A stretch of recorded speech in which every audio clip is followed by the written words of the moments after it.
자,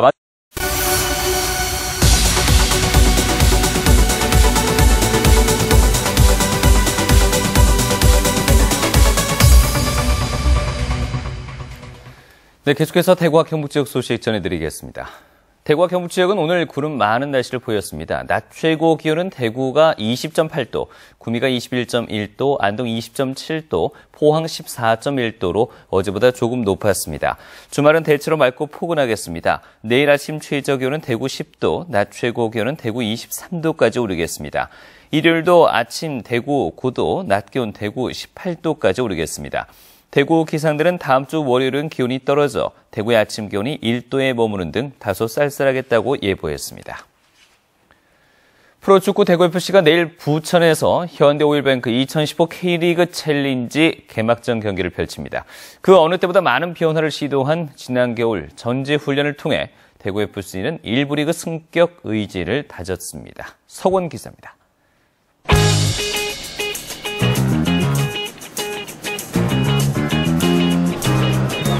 남해에서 시작해 키프로스로 이어진 강도 높았던 프리시즌 캠프. 새로운 창단이라 할 만큼 새로운 얼굴도 많았던 캠프를 이끈 건 돌아온 승부사 이영진 감독입니다. 아마도 작년 베스트 멤버의 한 3, 4명 빼고는 지금 또 새로운 선수들이 지금 됐고, 그래서 전혀 지금 새로운 팀이거든요, 작년하고는. 본격적인 팀의 모습을 갖춰가기 시작한 키프로스 캠프 11번의 연습 경기.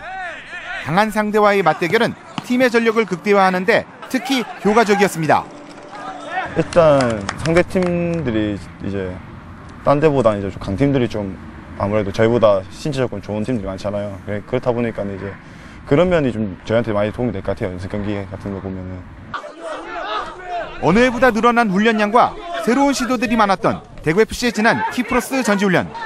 조강래 대표는 단디축구라는 새로운 시도로 올 시즌 8안을 예고했습니다.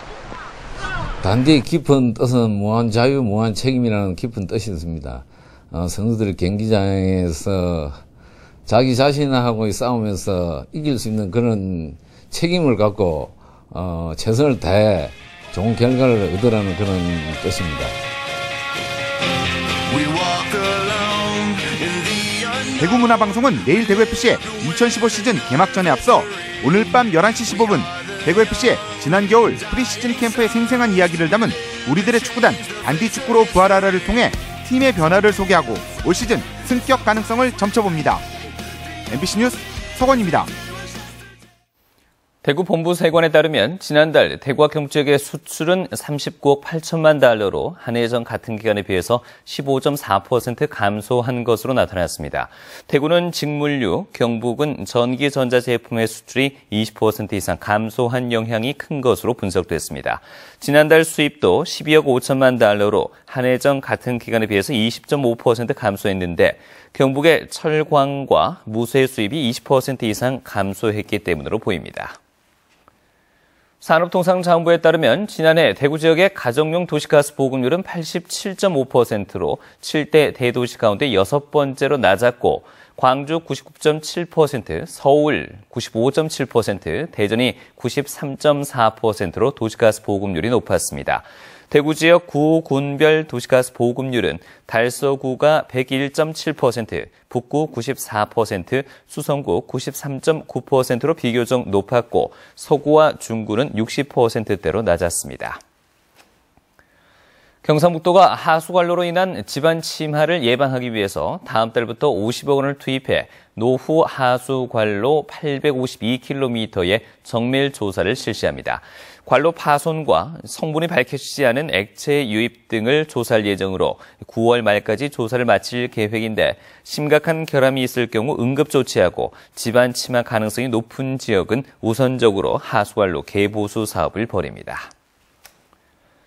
정준양 전 회장 재임 중 포스코는 무려 7조 원을 인수합병과 지분 투자에 쏟은 것으로 나타났습니다. 무리한 투자가 포스코의 재무구조 악화를 초래했고 이는 결국 지역 경제를 위축시키는 결과를 낳았습니다. 임혜도 기자가 보도합니다. 정준양 전 포스코 회장이 재임 5년간 추진한 대형 인수합병과 투자 규모는 7조 4천억 원에 이릅니다. 당시 인수업체 중 상당수가 처음부터 부실업체가 아니었냐는 평가가 나왔습니다.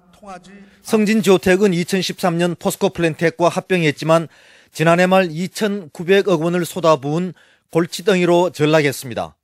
여기에 글로벌 금융위기 이후 철강 수요 감소로 포스코의 재무구조는 급격히 악화됐습니다. 포스코의 경영난은 지역 경제에 그대로 반영됐으며 검찰의 수사는 엎친 데 덮친 격이 됐습니다. 지역에서는 검찰 수사가 포스코와 지역 경제의 새 출발의 계기가 돼야 한다며 명쾌한 수사를 촉구하고 있습니다. 포스코 수사에 인해서 포항의 경기는 더욱더 위축되고 더욱더 힘든 상황입니다. 그래서 여러 가지 의혹들이 계속 제기되고 있는데 이번 수사를 통해서 말끔히 좀 해소하고. 정 전 회장은 회장 선임 과정에서 당시 정권 실세들의 지원을 받은 만큼 검찰 수사도 이들을 향하고 있습니다. 검찰 수사가 길어질 경우 포스코의 대외 신은도는 추락하고 지역 경제는 더욱 경색될 것으로 우려됩니다. 권력 실세와 이에 기댄 일부 임원들은 승승장구했지만 대다수 포스코 임직원들과 지역민들은 정경유착의 후유증을 겪고 있습니다. MBC 뉴스 임혜도입니다. 형사부는 2012년 12월부터 2014년 9월 사이 대구 혁신도시 조경공사와 관련해서 납품업체 2곳으로부터 계약 정보 등을 알려주고 7,500만 원을 받은 혐의로 기소된 한국토지주택공사 대구경 지역본부 직원 A씨에게 징역 2년 6개월과 벌금 4천만 원, 추징금 7,500만 원을 선고했습니다. 재판부는 피고인의 범행은 사회적 해악이 적지 않지만 적극적으로 돈을 요구한 것으로 보이지 않고 동종 전과도 없는 점을 참작했다며 양형 이유를 밝혔습니다. DGB 금융지주는 오늘 대구은행 본점 강당에서 제4기 주주총회를 갖고 신임 사회이사로 하종화 세무법인 두리 회장을 선임하고 현 사회이사 3명과 사내이사는 연임시켰습니다. 배당은 지난해 대비 주당 40원이 증가한 주당 320원의 현금 배당을 결정했으며 2014년 그룹 연결 기준 당기 순이익은 지난해 동기 대비 3.6% 감소한 2,297억 원으로 확정됐습니다. 제232회 대구시의회 임시회가 오늘부터 14일간의 일정으로 개회했습니다. 오늘 열린 1차 본회의에서 대구시의회는 임시회 회기를 결정하고 시장과 교육감, 관계공무원 출석 요구의건 등을 처리했습니다. 대구시의회는 오는 24일부터 다음 달 1일까지 4명의 시의원이 대구시 현안 시정 질문을 하고 상임위별로 24건의 안건을 심사할 예정입니다. 지금까지 대구였습니다. 고맙습니다.